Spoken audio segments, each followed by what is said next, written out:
Olá, pessoal! Estamos aqui para mais um episódio do nosso canal Pisando o Chão do SUAS. Eu sou Fernanda Maia e hoje a gente vai discutir um tema que ele é literalmente, tem sido pelo menos, literalmente um BO no SUAS, que é, aliás, são as situações em que ocorre um relato espontâneo de uma criança ou adolescente a respeito de uma violência sexual. O que o profissional deve fazer, seja de um CRAS, de um CREAS, ou mesmo dentro de um serviço de acolhimento institucional. Deve realizar um boletim de ocorrência ou não? Eu tenho recebido muitas vezes essa pergunta em supervisões técnicas, cursos, formações, capacitações. Justamente por quê? Porque os profissionais da política pública de assistência social têm muita dúvida a respeito de como proceder nesses casos de violência sexual. E eu estou aqui para esclarecer hoje para vocês alguns pontos que são bastante relevantes. Primeiro ponto que a gente tem que ter em mente: nós, quando estamos atuando dentro da política pública de assistência social, fazemos parte do sistema de garantia de direitos da criança e adolescente. O que é esse sistema de garantia de direitos da criança e adolescente? É um conjunto de serviços, programas, projetos que tem por função a proteção integral desse público, né, de crianças e adolescentes que está numa fase de desenvolvimento peculiar, ou seja, que precisa de atenção e cuidado de pessoas adultas. O que é que diz lá na Constituição Federal? Que é dever da família, da comunidade e do Estado o cuidado e a proteção integral de crianças e adolescentes. E esse sistema de garantia de direitos, por sua vez, ele é dividido em 3 eixos de atuação. Fernanda, que eixos são esses? Primeiro eixo, promoção de direitos. Esse eixo da promoção de direitos é onde onde estão os serviços do Sistema Único de Assistência Social, da Política Pública de Assistência Social, CRAS, CREAS, assim como de outras políticas, educação, saúde, ou seja, quem promove o acesso aos direitos, dessas crianças e adolescentes. Por outro lado, no segundo eixo, nós temos o eixo da fiscalização e do controle social. Esse eixo ele é responsável pela fiscalização dos serviços e a sua efetivação. Quem é que eu posso colocar aqui como exemplo? Os próprios conselhos municipais dos direitos da criança e adolescente, São espaços em que se visa a discussão e a fiscalização dos serviços, programas e projetos de um município.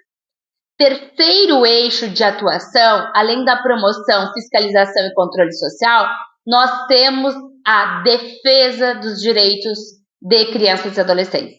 Já nesse eixo, entra aqui serviços como delegacia, polícia militar, defensoria pública, ou seja, todos os serviços que podem, de fato, atuar aí numa defesa direta desses direitos. Por que eu explico isso para vocês antes de entrar no quesito registrar ou não um boletim de ocorrência? Porque essa função, esses eixos dentro dessas funções exercidas por cada serviço é que vão delimitar até onde eu devo ou não ir a partir do chão, do lugar que eu estou atuando. Se eu estou atuando na política pública de assistência social e o meu eixo de atuação é a promoção de acesso a esses direitos, o meu trabalho é orientação, acolhimento e encaminhamentos dessas famílias para acessar esses direitos e a sua proteção. Se eu estou no eixo de defesa dos direitos, como Polícia Militar, Ministério Público, Poder Judiciário e Defensoria Pública, a atuação é para justamente fazer na prática essa proteção integral em relação à legislação. E daí eu pergunto para vocês, onde é que vocês acreditam, em qual desses eixos que entra a questão do registro do boletim de ocorrência? Entra, gente, no quesito defesa de direitos. E daí a gente vai voltar lá na Constituição Federal e no Estatuto da Criança e Adolescente para pensar, assim como da lei da escuta, para pensar como se dá esse encaminhamento quando uma criança relata de forma espontânea uma situação de violência dentro de um CRAS, CREAS ou serviço de acolhimento. A criança relatou de forma espontânea. O trabalho do profissional é apenas acolher essa criança e realizar uma escuta. Uma escuta que ela tem que ser aberta de qualquer tipo de preconceito, de qualquer tipo de estereótipo ou contestação do que a criança está dizendo. Por quê? Justamente porque nós estamos dentro da lógica de promoção de direitos e não de defesa. Então, nós não somos ali polícia para estar criminalizando aquela informação e muito menos juiz para estar julgando aquela informação. Nós somos meros psicólogos, assistentes sociais, educadores, né, profissionais coordenadores que atuam na política pública de assistência social. Então, o nosso trabalho dentro desse sistema de garantia de direitos da criança e adolescente é apenas ouvir o que a criança tem a dizer. E a partir dessa escuta, a partir dessa escuta atenta, eu tomar nota das informações de fato como essa criança trouxe.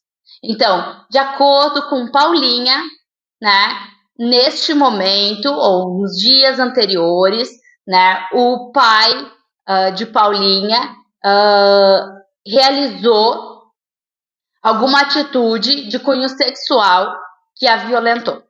De acordo com Paulinha. Paulinha, vamos botar aqui um exemplo, 9 anos de idade. Então, quando eu for registrar, não é o que eu, Fernanda, acho enquanto psicóloga. Não sou o que eu, profissional, penso a respeito da situação. É o que a criança trouxe, o que Paulinha trouxe. De acordo com Paulinha, o pai da criança pede para que a criança, enfim, tire a roupa, qualquer informação aqui de cunho sexual. O que eu faço com essa informação posteriormente?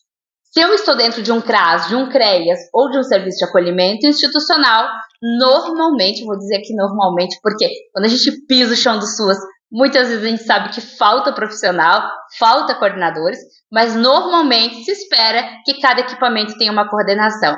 Então, eu comunico a minha coordenação a respeito dessa situação. Para quê? Para que juntos a gente possa acionar o responsável por esta criança e adolescente.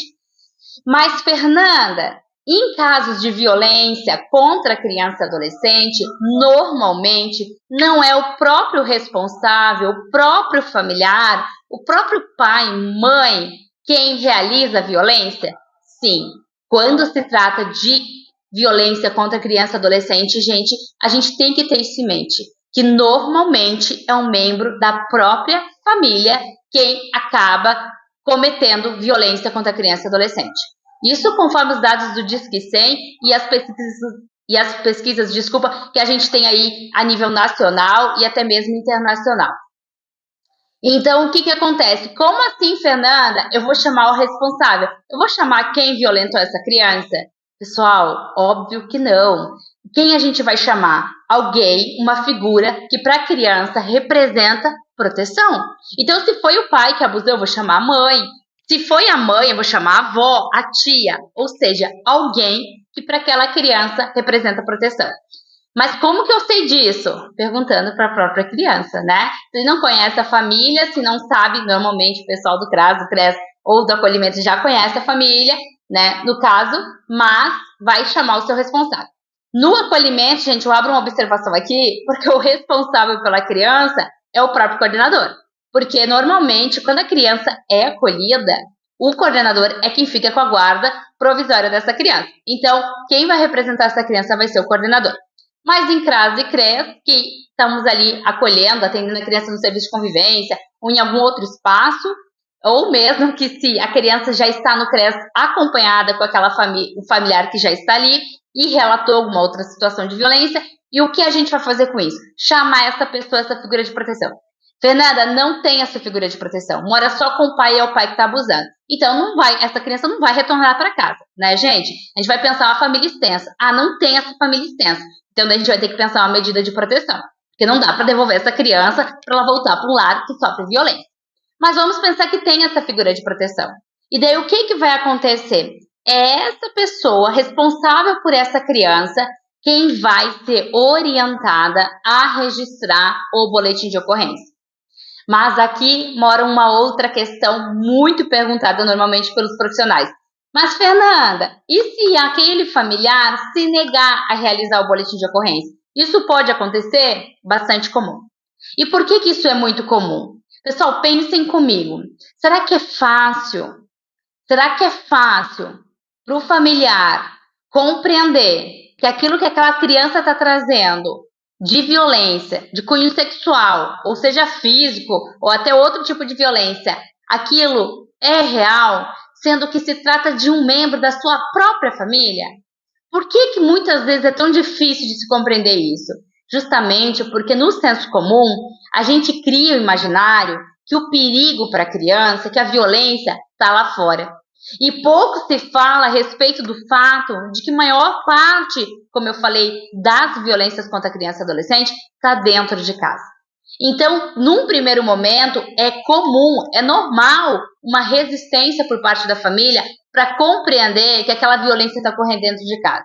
E daí a gente tem que cuidar para também não cair no senso comum de achar que tá querendo abafar a situação ou tá querendo se enganar. E, na verdade, muitas vezes é um mecanismo de defesa da família, naquele primeiro momento, negar a realidade, porque realmente machuca. Machuca pensar que aquele cara que eu coloquei como meu companheiro para dentro de casa, ou se eu tô casada com ele há muitos anos e eu estou dentro daquela casa, e como é que eu não enxerguei que a violência estava embaixo dos meus olhos? Então a gente tem que saber acolher essa membro da família assim como a gente acolhe a criança, sem julgar, sem culpabilizar e sem criminalizar. Lembrando que a gente não é juiz e nem delegado para estar fazendo esse tipo de função. Nosso trabalho é orientar, acolher e encaminhar para o lugar cabível. E daí a gente vai informar essa família, essa mãe, essa tia, essa avó, a respeito da importância de alguns encaminhamentos nessa situação. Primeiro encaminhamento fundamental é a saúde da criança. A gente tem que fazer um encaminhamento dessa criança, seja para unidade de saúde, para um hospital, para um 24 horas, mas que essa criança passe, se for o caso de ter ocorrido um ato sexual, principalmente, no sentido que possa estar prevenindo aí ou uma DST ou uma questão ainda de uma gravidez, por exemplo, precoce. Então, uma profilaxia essa criança tem que passar, que são aqueles exames rápidos e aquelas medicações necessárias para prevenir aí uma possível DST ou até uma gravidez indesejada devido à idade dessa criança e adolescente. Esse é um primeiro ponto. Só que o segundo ponto é o que é o foco da nossa conversa hoje. O registro do boletim de ocorrência. Quem deve ser orientado a realizar esse BO é a família. Mas, Fernanda, você acabou de falar que é comum a família se colocar numa posição de mecanismo de defesa e se negar a registrar. Daí o que nos cabe enquanto profissional do SUAS? Ir lá e registrar por ela? Não, pessoal. A gente tem uma nota técnica, a nota técnica 02/2016, que agora em agosto de 2023 virou resolução do Conselho Nacional de Assistência Social, que trata do quê? Da relação do SUAS, aliás, do Ministério da Cidadania, né, o antigo Ministério da Cidadania, atual Ministério do Desenvolvimento Social, que trata da relação do SUAS com o Poder Judiciário. E o que essa nota diz pra gente? Que a gente tem que ter muito cuidado para não vir fazer uma função de averiguação de denúncia, de investigação de denúncia, justamente por quê? Porque quebra com o vínculo que nós estabelecemos com a família.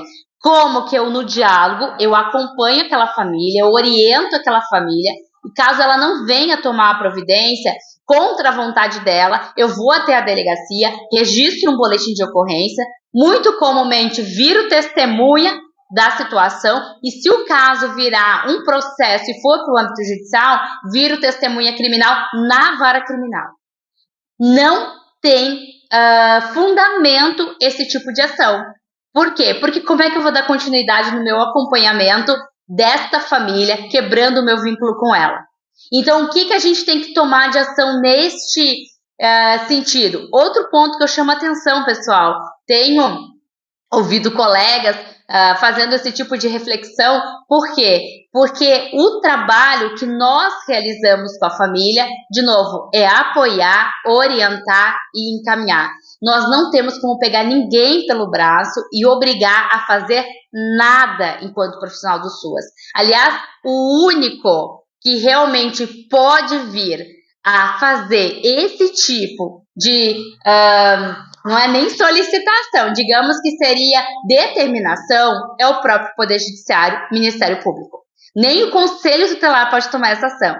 Porém, tem uma grande questão aqui importante. O Conselho Tutelar, ele tem possibilidade de aplicar, porque está lá previsto lá no ECA, e isso sim está previsto, porque registrar boletim de ocorrência por parte do profissional, do técnico, isso não está previsto em lugar nenhum, nem no ECA, nem na lei da escuta, e muito menos na legislação da Constituição Federal, que até antecede toda essa discussão. Agora, o que está previsto, de fato, lá no ECA, enquanto atuação do Conselho Tutelar, é a aplicação de medidas para a família, onde dentro dessas medidas, por exemplo, a gente tem aí a advertência, onde o Conselho Tutelar tem possibilidade de aplicar uma advertência para a família por ter deixado de registrar aquele boletim de ocorrência, deixado de registrar aquele fato. Outro ponto importante aqui, sempre trabalhar com a família a desconstrução do senso comum, que acredita que registrar um boletim de ocorrência, o mero fato de eu registrar um boletim de ocorrência, indica que eu estou criminalizando uma terceira pessoa. E a realidade é que o boletim de ocorrência é só o registro de um fato.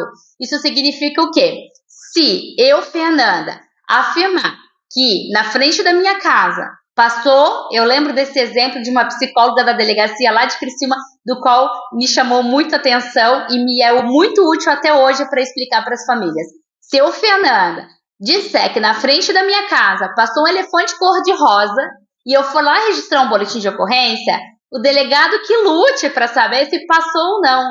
Ou seja, eu estou apenas registrando um fato.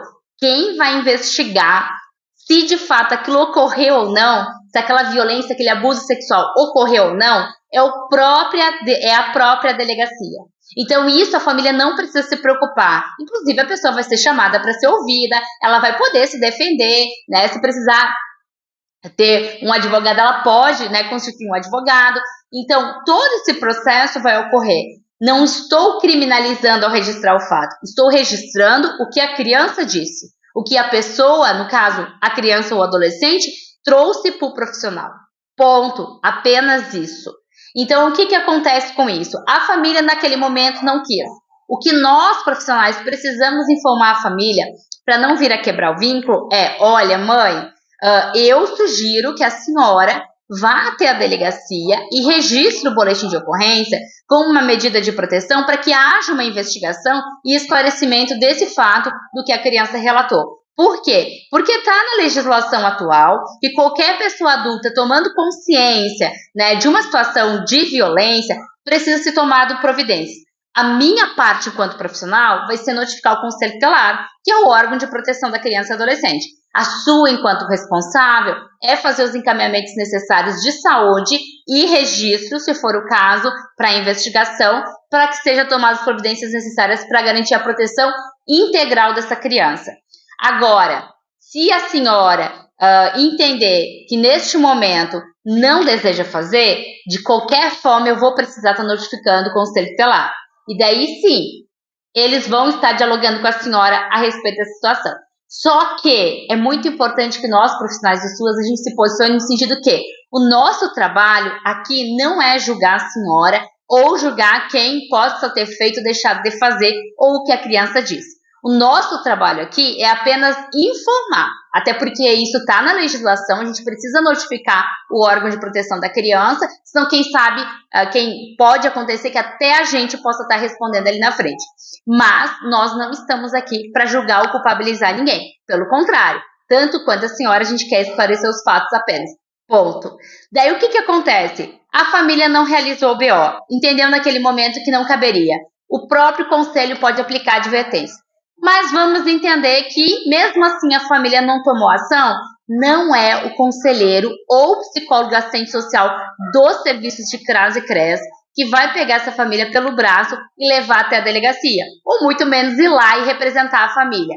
O que vai acontecer? O Conselho Tutelar pode a qualquer momento informar o Ministério Público e o próprio Ministério Público oferecer a denúncia do fato que está relacionado à violência sexual da criança e adolescente.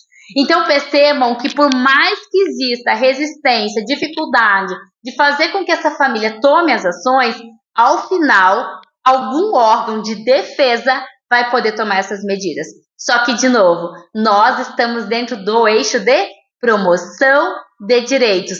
Não somos nós profissionais do SUAS os responsáveis por realizar boletim de ocorrência, entrar nas funções e ações dos órgãos de defesa e acabar, que é, com certeza, o ponto aqui essencial para a nossa reflexão, quebrando com o nosso vínculo familiar, né, com o grupo familiar. Porque esse vínculo entre equipe SUAS, equipe CRAS, CRES, acolhimento e família, ele vai ser fundamental para quê? Para a gente atingir o nosso próprio objetivo, que é a proteção social. Daí vem a pergunta, mas Fernanda, a proteção social não está acima do vínculo com a família? Gente, a proteção social que a gente fala do SUAS não é a proteção do corpo físico da criança, não é a proteção que a delegacia pode oferecer ou a próprio judiciário e o Ministério Público, como um afastamento do agressor. A nossa proteção social é o acesso aos direitos sociais, né, que são esses básicos de alimentação, habitação, fortalecimento de vínculo familiar, entre outras questões que são previstas. Então, cuidado, o que eu posso chamar a atenção para vocês, cuidado para que a gente não entre nessa lógica de culpabilização ou criminalização do grupo familiar, registrando ações como o boletim de ocorrência. Isso é dos órgãos de defesa. O nosso trabalho enquanto promotores de direitos, no sentido de promoção de direitos, é apenas ouvir, acolher, né? Ouvir, fazer uma escuta qualificada e realizar os encaminhamentos necessários. Resumidamente, por fim, não registramos boletim de ocorrência, certo? Qualquer dúvida, vou estar à disposição aqui, né, nos comentários do nosso canal, assim como eu sei que esse é um assunto polêmico, posso estar trazendo mais informações conforme a necessidade e a gente continua discutindo esse assunto, porque, de novo, e sempre gosto de repetir isso, quem ganha ou perde com as nossas ações é a criança, o adolescente ou a própria família.